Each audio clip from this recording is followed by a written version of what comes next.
Near the mid-17th century, the Polish-Lithuanian Commonwealth faced many Cossack uprisings due to their mistreatment of Cossacks and serfs in the wild plains of Ukraine. In 1635, the uprising was led by Sulima, in which the rebels succeeded in taking and destroying the newly built Kodak fortress. Despite initial success, the revolt was crushed at Ostrov Dniepropetrovsky. Ostroyinian and Pavliuk uprisings followed a similar case in which the Cossacks saw initial success, but when facing the highly trained Commonwealth armies, they would be subsequently defeated at Borowica and at the Battle of Zhovti. However, Cossacks would be given a new chance after an unfair dispute between the Polish noble Alexander Koniecpolski with Bohdan Khmelnytsky, who previously fought as a registered Cossack in the Commonwealth army. Discontented Bohdan, having received no support from Polish officials, he sought justice. Thus he turned to the Cossacks to start his own revolt against the Commonwealth. On January 25, 1648, Bohdan Khmelnytsky and his retinue of 400 to 500 Cossacks enter the Zaporizhian Sich.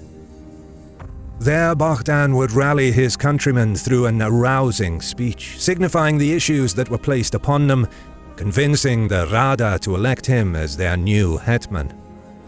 Hetman means commander in Old Lithuanian. Upon proclamation of his newfound power, he would begin a 6-year-long struggle against the Polish-Lithuanian Commonwealth, also known as the Khmelnytsky Uprising, creating the first Ukrainian state since Galicia Volhynia. Victories achieved by the edge of the sword used to shape our world. But today, no slice of meat, no vegetable, and no fruit is safe from the sharp end of this lady's Japanese steel kitchen knives, made by Kamakoto, the sponsor of today's video. Kamakoto crafts their knives out of Japanese steel using traditional techniques that have been honed by generations of bladesmiths, building on the legacy of over 800 years of Japanese expertise, dating back to the Edo period, to make these meticulously handcrafted knives. Kamakoto's expert bladesmiths have over 100 years of experience between them, and while creating each blade they go through a 19-step process that takes several years to complete. Their product range features a vast array of Japanese steel knives, such as the 3-piece Kanpeki knife set that comes with a 7-inch vegetable knife, the 8.5-inch slicing knife, and the 5-inch utility knife. Each knife has a single bevel blade, making it extremely sharp and excellent for fine cutting. The satin finish handle provides a nice weight and balance and feels comfortable in the hand. Kamakoto's Japanese steel knives are highly rated by professional chefs working in Michelin star restaurants around the world. Each knife comes in a beautiful heavy-duty ashwood box, making them an excellent gift and ensures the knives are stored safely. Kamakoto is running a massive sale right now and is offering my viewers an extra $50 off on any purchase with the discount code HISTORY.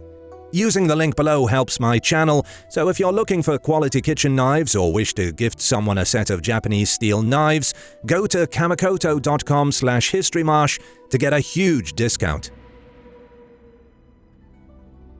Coming from a military background, Bohdan Khmelnytsky joined his father as a Cossack of the Chichirin regiment in 1617, the year he finished his education.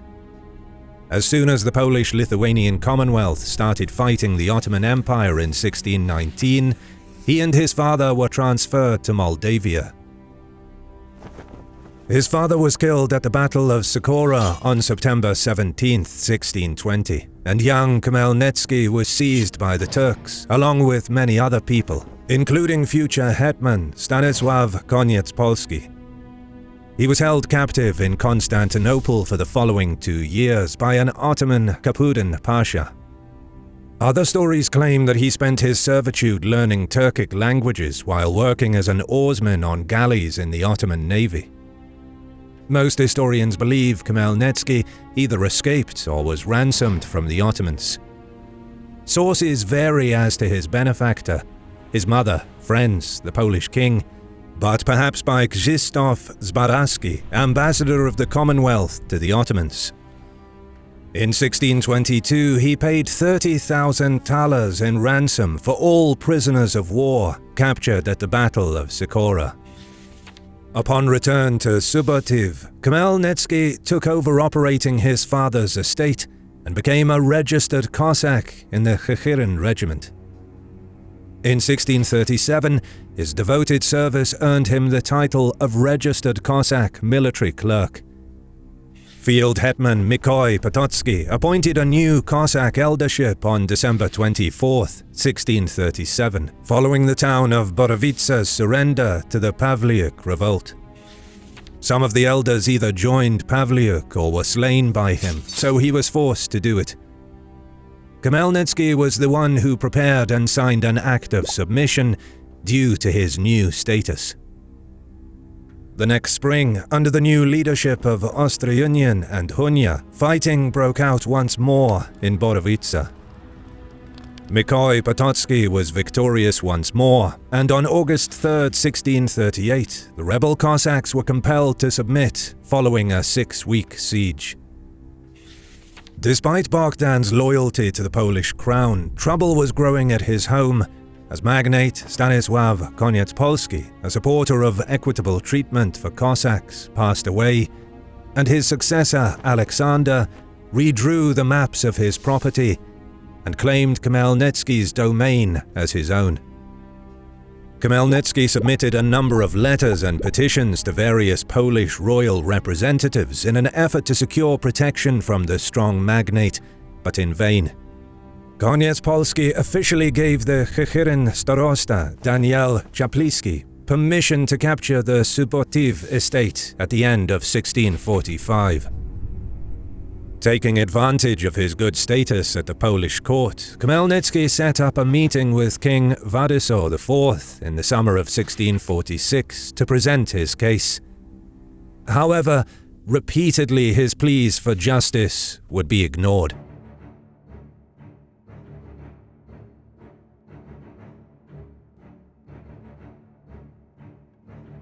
Thus, in October 1647, at Khyren, Khmelnytsky reminded the people of the circumstances in the region, the King of Poland's ambitions to start a war against the Ottomans, and how the Polish magnates countered those plans.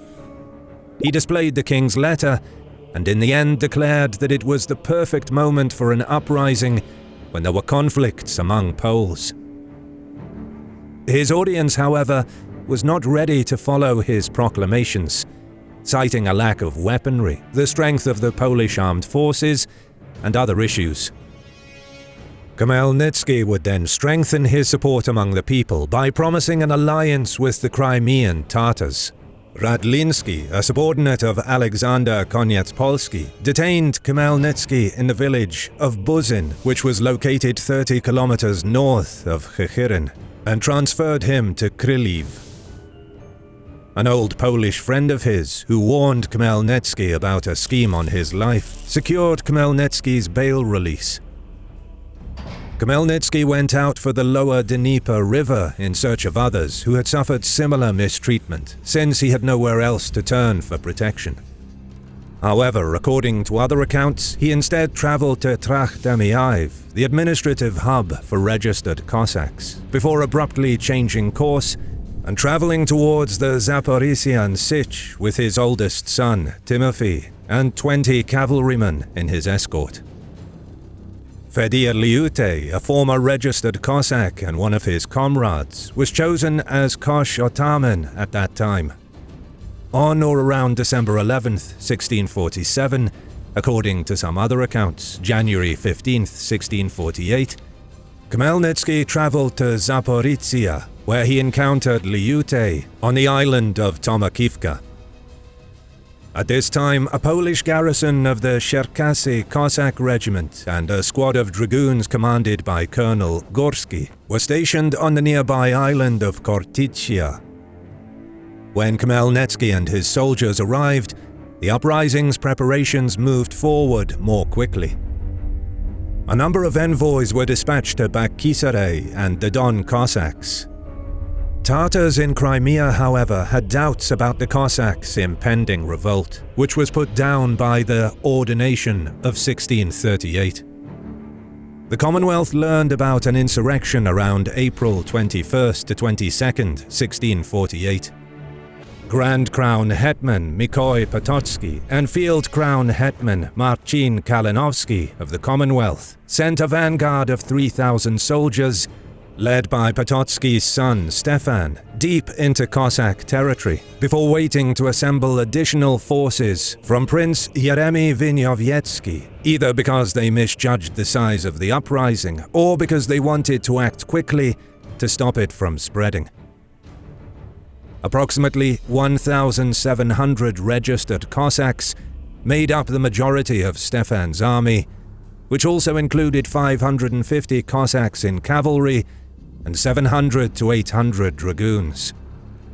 A second detachment was dispatched on boats down the Dnieper River to eventually join Stefan Potocki's army while this group was on foot. They totaled around 3,500 and were commanded by several notable colonels, such as Mikhailo Krykewski and Ivan Barabas.